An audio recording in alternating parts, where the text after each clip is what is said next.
Tá tudo bem com você? Por que você tá bravo? Por que você tá bravo? Graça, tudo bem? Vamos começar? Vamos começar. Oi galera, tudo bem com vocês? Aqui é a Cat Rocks, a gente tá num cenário novo e a gente tá com uma rúbrica nova. Esses dias eu tava pensando, gente, eu quero variar o meu conteúdo no meu canal. Eu quero fazer várias coisas, aí seria mais lógico criar várias rúbricas e dividir esse conteúdo em vários tipos. Então, o que eu decidi? Ter os vídeos que são o conteúdo principal, que são chamadas tipo polêmicas, ou seja, discussão de algum tipo de problema ou fenômeno, se referindo a alguns casos recentes, onde eu expresso minhas opiniões. E convido vocês para um debate, para uma reflexão. Aí eu vou fazer também resumões de vídeos, séries, não vídeos, filmes. Depois vai a rúbrica sobre a Rússia, onde vai só ter vídeos ligados ao meu país, a Rússia. Algumas variedades e finalmente vai ter essa rúbrica que eu tô apresentando para vocês agora, que vai se chamar Nos Elucidemos. E é justamente para isso que vai servir, para nos elucidar. Então já vou explicar para vocês para que vai servir essa rúbrica. Eu vou usar a minha experiência como jornalista e como pessoa formada em relações internacionais com background em ciências políticas e todas essas coisas para explicar algumas tretas políticas no palco internacional, ou para fazer uma retrospectiva de algum fenômeno histórico.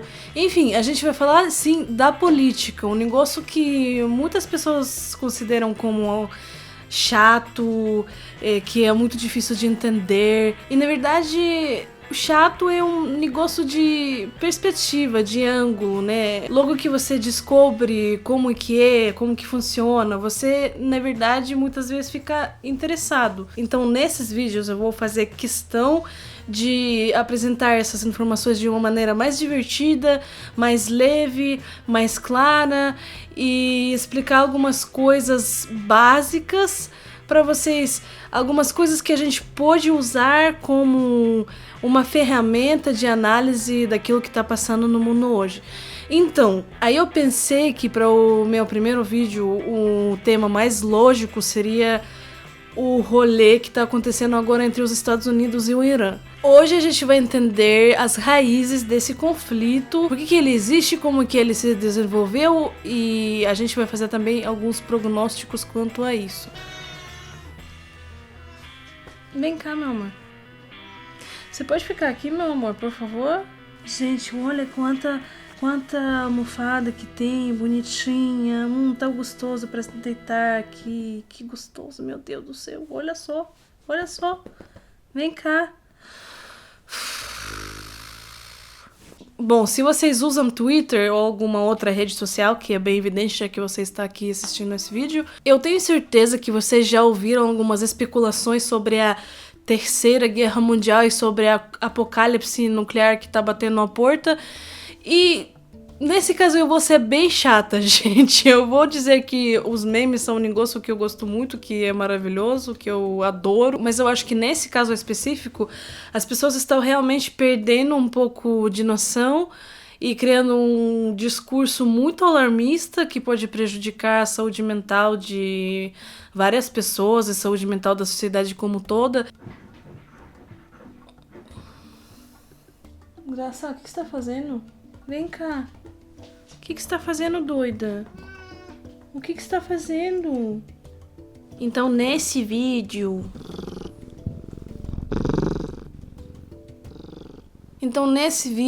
eu e a Gracilda, que é grande especialista em negócios do Oriente Médio, vamos falar por que essa parada da Terceira Guerra Mundial é muito exagerada e analisar os possíveis cenários do desenvolvimento desse conflito, tá?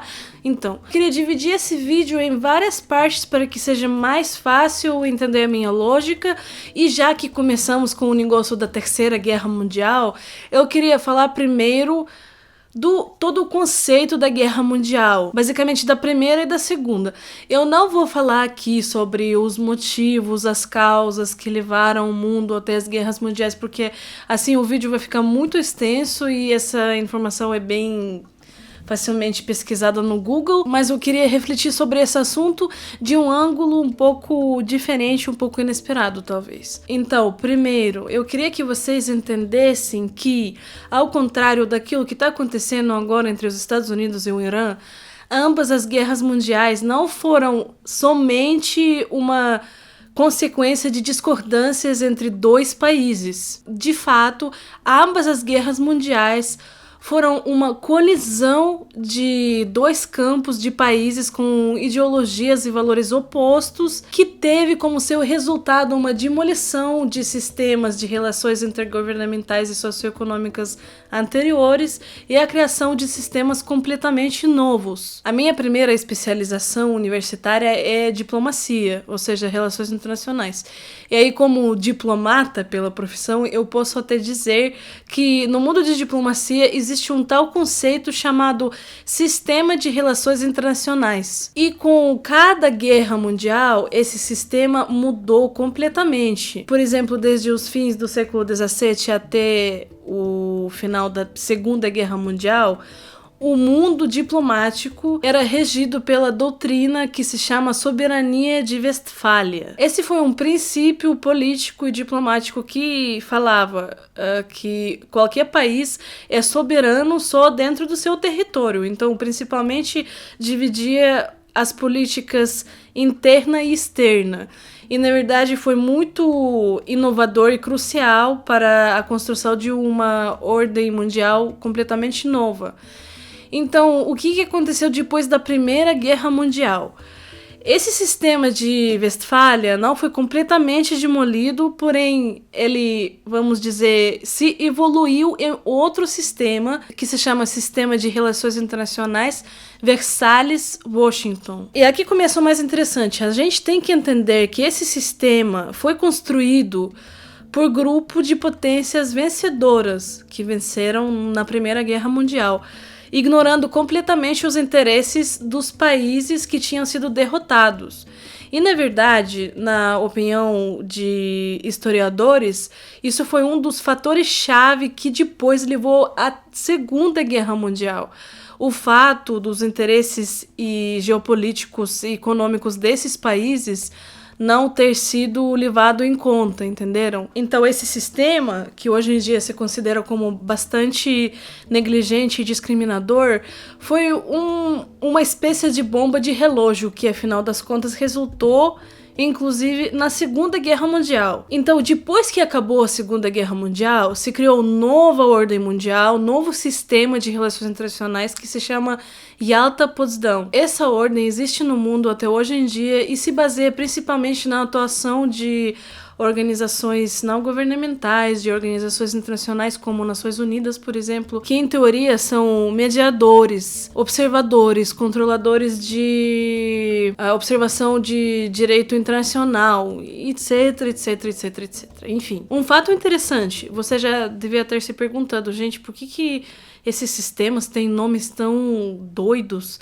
Na verdade, todos esses nomes têm a ver com os lugares onde foram assinados acordos de paz ou decorreram as negociações cruciais para o processo de criação dessa nova ordem mundial depois desses conflitos. Enfim, são nomes geográficos. Sendo dito tudo isso, vamos frisar de novo que uma guerra mundial é um fenômeno muito extenso que abraça as discrepâncias de muitos países ao mesmo tempo. Essas discrepâncias, por sua vez, são acompanhadas também por uma crise econômica mundial. Além disso, esses países ainda têm que se dividir em dois campos opostos com valores, visões, interesses comuns, o que é muito difícil e não é isso que está acontecendo hoje no mundo. E mais um negócio muito importante.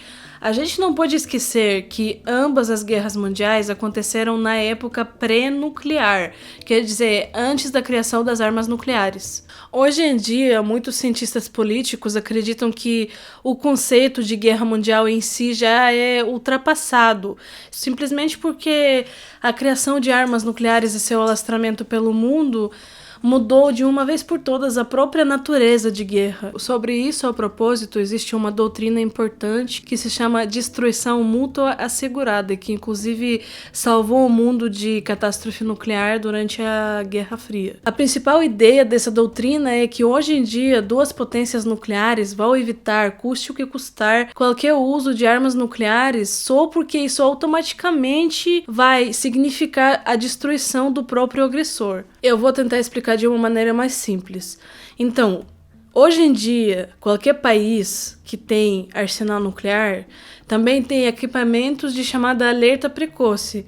Ou seja, antes de ser atingido pelo arma, esse país vai ter tempo de realizar um ataque de resposta, o que vai significar os danos muito grandes para um país que iniciou essa troca de ataques. Desse modo, as armas nucleares servem, na verdade, como uma ferramenta de dissuasão, como uma ferramenta de pressão, como uma ferramenta de blefe, mas não de uso. Mas a gente ainda vai falar de armas nucleares, inclusive do Irã, um pouco mais tarde, então vamos lá. Continuemos. Agora, voltando ao Irã. Hoje em dia, parcialmente graças à mídia, a gente tem uma imagem do Irã como de um país com as leis muçulmanas muito rígidas, onde a mulher não tem um mínimo de direitos, onde todas as liberdades de um ser humano são oprimidas. O que, na verdade, não é longe da realidade, mas poucas pessoas sabem que nem sempre foi assim. Na verdade, até os anos 80 do século passado, o Irã era um estado bem laico, orientado para o Ocidente e principalmente para os Estados Unidos, onde as mulheres saíam de mini saias e de biquíni e se formavam em universidades a pé de igualdade com os homens. Porém, esse estado era bem totalitário e também não existia oposição. Tudo mudou em 1979. Aconteceu uma revolução. Essa revolução islâmica, na verdade, se deu devido a vários fatores, mas os principais foram os seguintes. Primeiro, descontentamento de vários grupos da população. Por exemplo, clérigos muçulmanos que não gostavam o papel menor da igreja na vida da população. Também opositores ao regime totalitário e os críticos da aliança com os Estados Unidos, que às vezes eram as mesmas pessoas. Então esse descontentamento foi crescendo e crescendo ao longo dos anos. E depois foi agravado ainda por outro fator, que foi econômico. Isso é a crise petrolífera de 1973, que resultou num aumento enorme dos preços do petróleo e, como consequência, a inflação galopante no Irã. Então, esses dois fatores, o descontentamento com as políticas do governo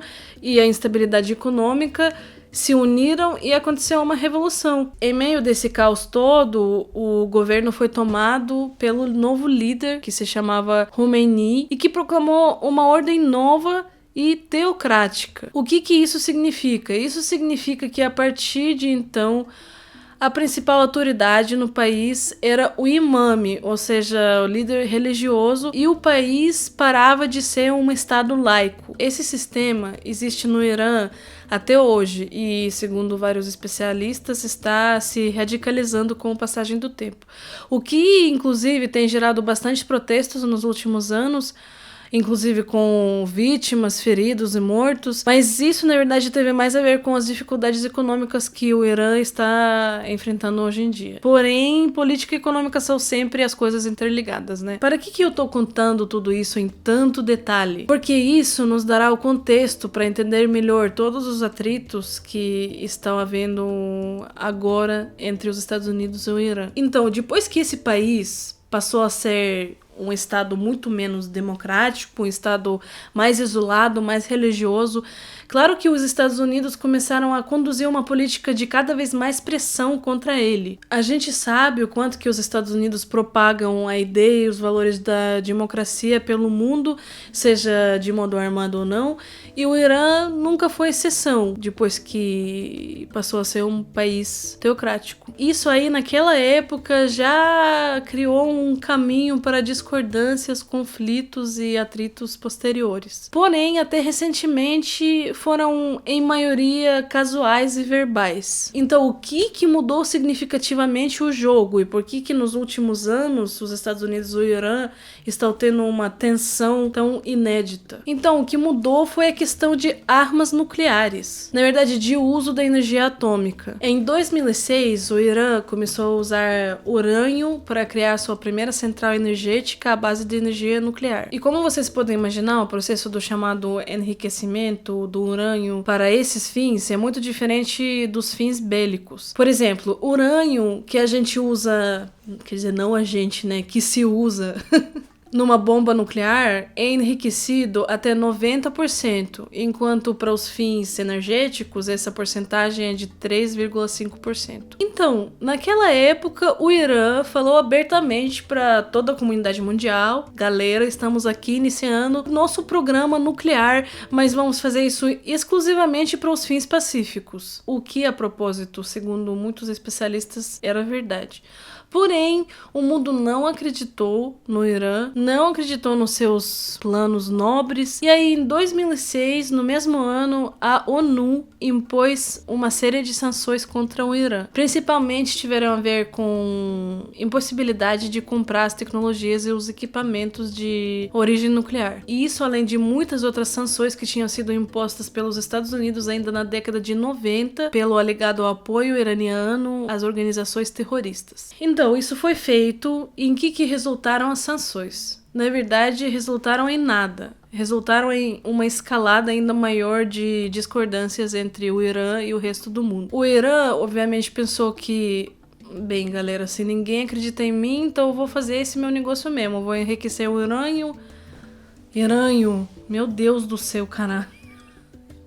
Em proporções cada vez maiores e que se foda essa comunidade mundial. A comunidade mundial continuava apresentando as sanções cada vez mais rígidas, isso não funcionava e alguns até começaram a falar sobre a suposta produção de uma bomba nuclear clandestina no Irã, e o Irã na verdade não refutava. O Irã estava blefando como todo mundo, né? Como sempre acontece na política. O Irã falava: tudo bem, gente, vamos parar de fazer o nosso negócio de urânio caso todas as sanções dos Estados Unidos e da comunidade mundial sejam levantadas, o que é bastante lógico, né? De fato, esse país, na verdade, foi uma vítima de embargo econômico que afetava muito a economia dele. E claro que também apresentava suas pretensões. Enfim, foram anos e anos de negociações, de blefe, de ameaças e acusações recíprocas. Tudo isso acabou em 2013. O que aconteceu? A administração do então presidente dos Estados Unidos, Barack Obama, alcançou a maior vitória diplomática no seu governo em 8 anos do mandato. Isso foi a celebração do chamado Acordo Nuclear,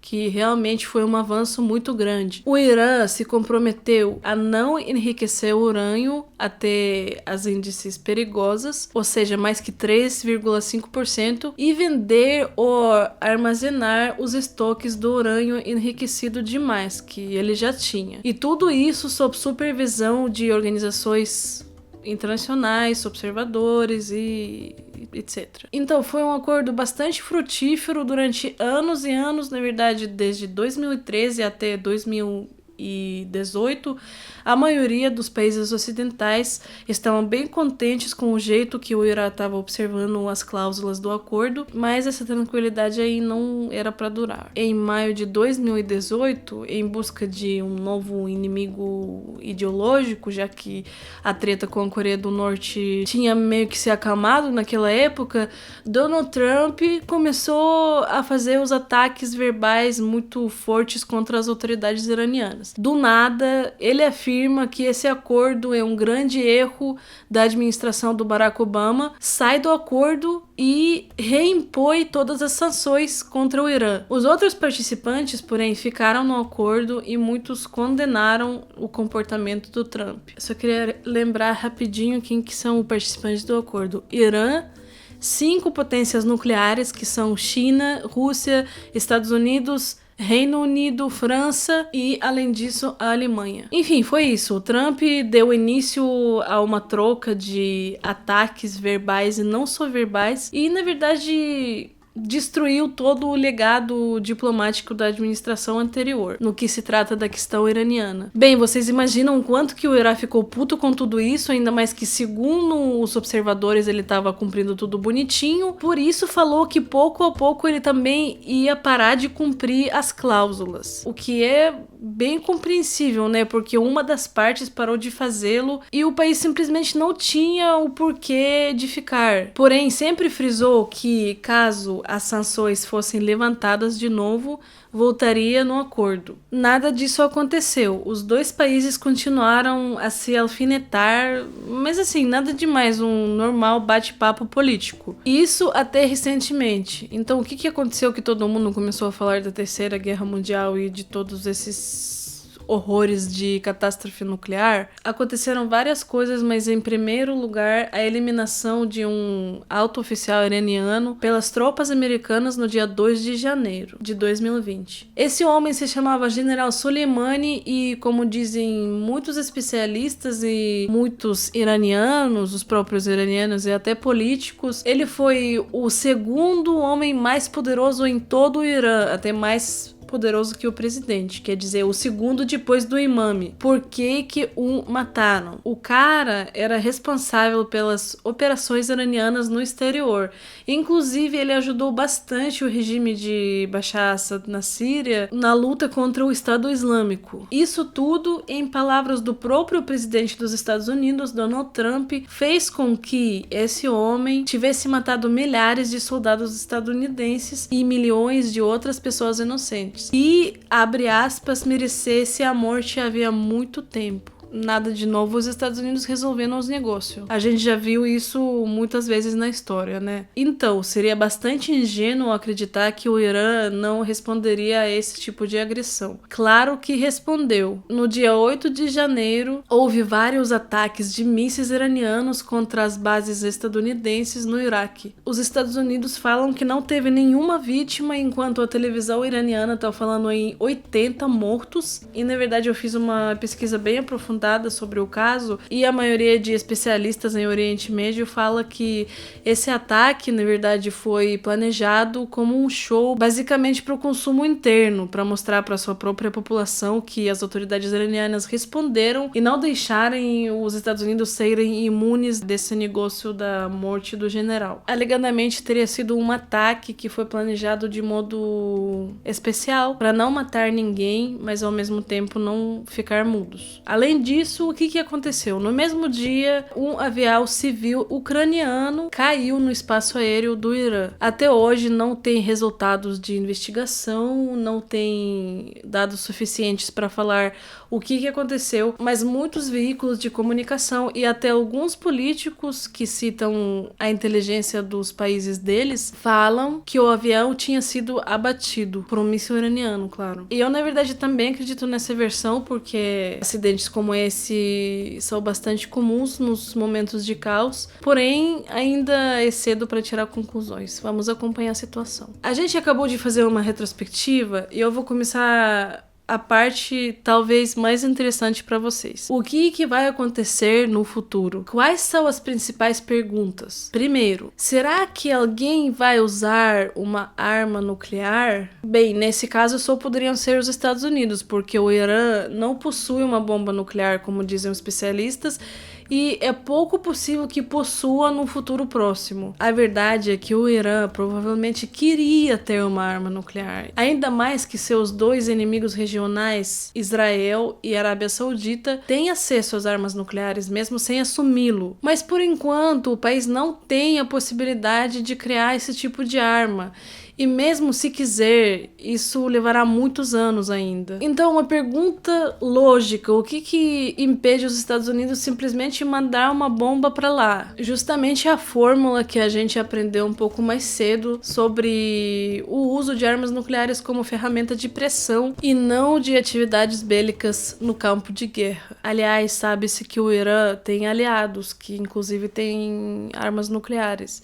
e esses aliados podem, por exemplo, entregar alguns equipamentos para esse país. Então, assim, é difícil imaginar que os Estados Unidos se atreveriam a esse tipo de agressão. Ainda mais que isso acarretaria grandes problemas econômicos para todo o mundo, já que um Golfo Pérsico tem petróleo e, enfim, isso foderia com toda a economia mundial. E o terceiro motivo, o Trump está agora em meio da corrida presidencial, ele não precisa de guerra porque isso vai minar muito a imagem dele entre a população estadunidense e a chance dele se meter numa grande guerra são quase zero. Segunda pergunta, será que vai ter uma guerra de menor escala então? Bastante provável. Eu acredito que tem grande chance que os Estados Unidos e o Irã continuem trocando esse tipo de agressões e que essa zona vire um espaço para um conflito com maior envolvimento de forças e com confrontos mais violentos. Talvez até haja algum envolvimento de aliados, porém bem limitado como foi no caso da Síria. Porém, nem esse caso na verdade dá para comparar, porque o caso da Síria foi também o caso de luta contra terrorismo, que é uma grande causa, né? Enquanto o envolvimento num conflito entre o Irã e os Estados Unidos, na verdade, não é vantajoso para ninguém. A Europa nunca quis e continua não querendo esse conflito, ainda mais que ela sempre era apoiadora do acordo nuclear desde o início. As outras potências, como a Rússia ou a China, por exemplo, que em teoria são aliados do Irã, também têm pouco interesse de se meter nessa guerra, gente. São gastos econômicos, reputacionais e muitos outros que simplesmente não valem a pena. O que mais vai acontecer? Uma coisa eu posso dizer com toda certeza, os preços do petróleo vão continuar instáveis e provavelmente vão continuar crescendo. Eles já estão crescendo e se a instabilidade na região não parar, provavelmente vão manter essa dinâmica. Isso acontece porque os investidores receiam que as autoridades iranianas bloqueiam o Estreito de Hormuz, que é um ponto estratégico para exportação do petróleo do Golfo Pérsico, ou, por exemplo, efetue um ataque contra alguns objetos petrolíferos na Arábia Saudita, que é um grande aliado dos Estados Unidos. Acho que em algum momento alguém terá que fazer concessões, é bem possível que seja o Irã. Agora, isso tudo é um grande blefe, um jogo político de duas potências que estão ameaçando uma com outra com possível guerra, realizando ataques de intimidação, mas nunca se sabe como e quando que vai parar. Eu só queria relembrar para vocês, gente, que 2 anos atrás os Estados Unidos e a Coreia do Norte estavam numa confrontação feroz e todo mundo também estava falando sobre a Terceira Guerra Mundial, sobre que todo mundo estava à beira de uma catástrofe